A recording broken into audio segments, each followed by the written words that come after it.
Hoje nós temos aulas de língua portuguesa, tá? A gente vai começar a trabalhar um assunto um pouquinho novo, mas nem tanto. A gente vai continuar estudando os poemas, né? Que a gente está estudando, só porque para reforçar um pouquinho a questão da prosa, do texto em prosa e do texto em verso, eu vou ler para vocês uma história hoje. Ela chama-se Bruno e João. É do Jean Claude. Tá? Uma história bem curtinha, para eu ler então, para vocês perceberem algumas coisas. Bruno e João, quando pequenos, viviam sempre juntos. Bruno era grandão e João pequeno. Mas como a vida é engraçada, João sempre achava que Bruno é quem precisava de proteção. Bruno era grande, assim como era grande o seu coração. Mas vocês sabem, existem diversos tipos de corações. Coração leve, coração pesado, apertado, pequenininho, de melão e muitos outros. Bruno tinha coração mole e sofria com isso. João, ao contrário de Bruno, era pequeno e achava também pequeno o seu coração. Mas isso não era grave nem triste, pois João sempre cabia dentro do seu coração, do seu pequeno amigo Bruno. Por isso, ai de quem magoasse Bruno. João ficava vermelho, soltava fumaça pelas ventas e se transformava num verdadeiro gigante. Assim, não havia o que temer, pelo menos na sua imaginação. Bruno era da paz, João era zangado. Mas não com seu amigo Bruno. Eles nunca brigavam, pois Bruno desculpava tudo. Só mesmo Bruno para aguentar João pequeno. Um dia, Bruno e João estavam brincando só entre eles, como sempre faziam. Então, vieram dois garotos, daqueles bem chatos. Por que aqueles dois estão brincando sozinhos? Por razões que eles ainda não entendiam, os meninos foram estragar a brincadeira deles. Chamaram Bruno de gigante, de gordão, de bobão. João viu Bruno cerrando os punhos e franzindo as sobrancelhas, até virarem um tio. E isso ele sabia, era o sinal de que Bruno poderia se meter em apuros. Mas existe ainda uma coisa sobre o mundo das crianças. Quando se é grande como o Bruno e o resto do mundo é todo menor, não se pode usar de muita força. E isso João sabia bem. Por isso, João colhia dentro dele o tanto de zangado que ele tinha, pois tinha para dar e vender. Bruno ficava sem ação, vendo seu amigo todo vermelho, muito zangado. Os garotos chatos sempre desistiam da briga. Bruno não entendia porque seus punhos nunca saíam dos bolsos e nem como suas sobrancelhas voltavam a formar uma reta suave. Por isso, Bruno era grande, e grande era seu coração. João era pequeno, enfesado e muito zangado, mas não com seu amigo Bruno. João nunca precisou de coração, pois Bruno sempre emprestava um pouco.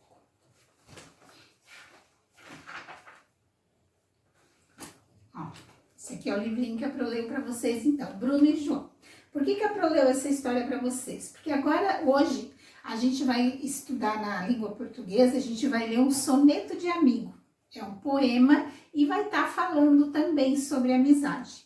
Essa história que a Pro leu para vocês também é uma história que conta sobre dois amigos. Só porque a diferença é que nessa história que a Pro leu, o texto está em prosa, ele tem parágrafos e pontuação. O texto que vocês vão ler depois lá no livro de vocês, ele é em verso, é um poema, ele vai estar escrito todo em versos, em estrofes e pode não ter pontuação, né? Vai trabalhar com rima, métrica, sonoridade, bem diferente desse texto aqui que é para eu ler para vocês.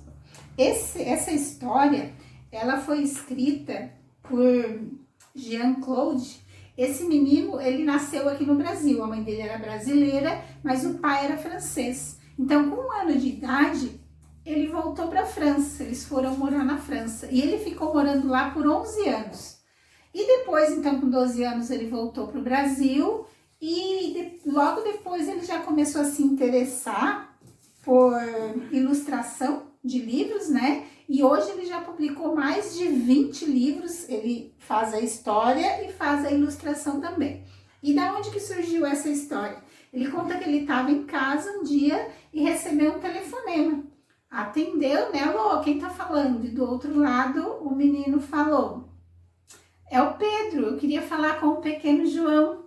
E aí ele disse que naquele momento, quando ele recebeu uma ligação lá da França de um antigo amigo dele, 20 anos depois, eles ficaram conversando um longo tempo naquela tarde e ele disse que ele voltou a ser aquele menino de 20 anos atrás, quando ele tinha 10, 11 anos, e lembrando das coisas que eles faziam juntos.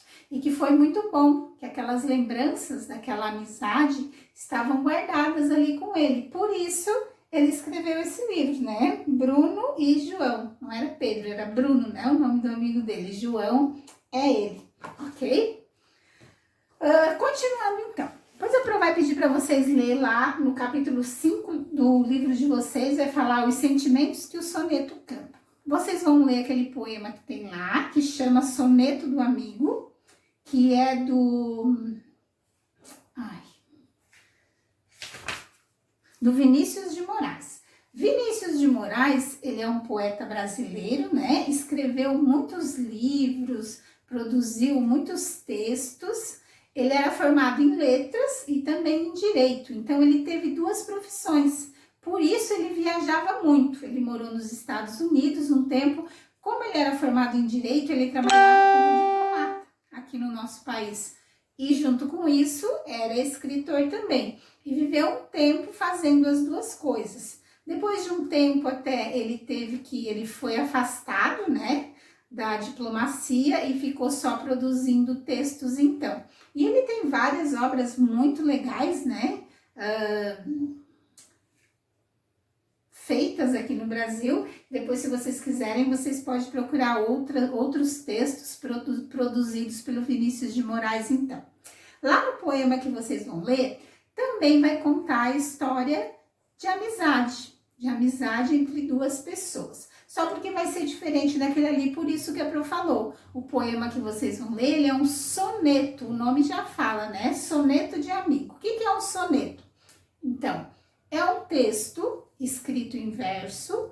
Como é soneto, ele vai ter 14 versos. Vai ter 2 estrofes de 4 versos cada uma e mais 2 estrofes de 3 versos. A gente diz que ele tem 2 quartetos e 2 tercetos. Vai ter rima e o poema que vocês vão ler, ele vai trabalhar com o eu lírico, que a gente chama.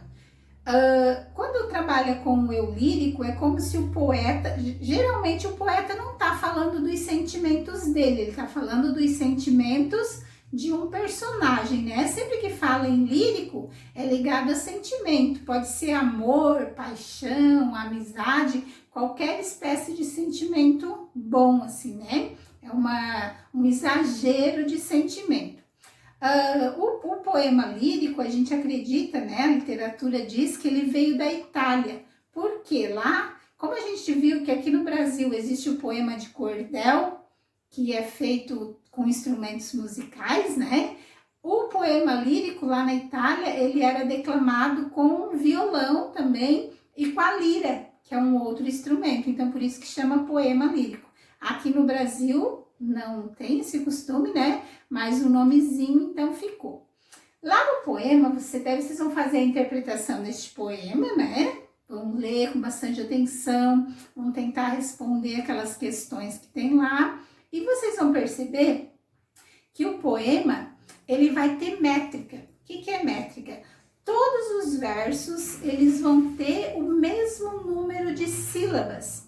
Geralmente, os sonetos, eles são formados de versos de 10, a maioria deles são 10 ou 12 sílabas, tá? Então, geralmente quando nós íamos produzir poema, o que eu dizia para vocês? Que todos os versos deveriam ter mais ou menos o mesmo tamanhinho, para ele ficar com aquela estrutura de quase todas as linhas, todos os versos, terem o mesmo tamanho. Acontece isso justamente por isso, porque eles têm quase todos 10 sílabas, tá? E vai ter também a questão da sonoridade, que é aquele som, aquela musicalização que a gente faz quando a gente lê o poema, né? Parece que a gente está cantando. É legal porque parece que encanta mais as pessoas quando elas vão ouvir o poema, né? A questão das rimas também vai aparecer no poema. A gente já sabe que as rimas, elas podem acontecer ali no soneto de 3 formas, né? Lá, vamos imaginar que nós temos uma estrofe de 4 versos. O primeiro verso, ele pode rimar com o segundo e o terceiro rimar com o quarto. Esse é um jeito que dá de fazer poema. Ou pode ser também, o primeiro rima com o terceiro e o segundo rima com o quarto. Ou ainda, é mais difícil, mas tem, o primeiro rima com o quarto e o segundo rima com o terceiro. Isso ali nas estrofes de 4, né? Lá nas de 3, geralmente a primeira linha da estrofe de 3 vai rimar com a primeira da segunda estrofe, a segunda vai rimar com a segunda e a terceira vai rimar com a terceira. Por isso que chama soneto, né? Pelaquela questão que a Bru explicou para vocês. 2 quartetos, 2 estrofes de 4 e 2 tercetos, 2 estrofes de 3, ok?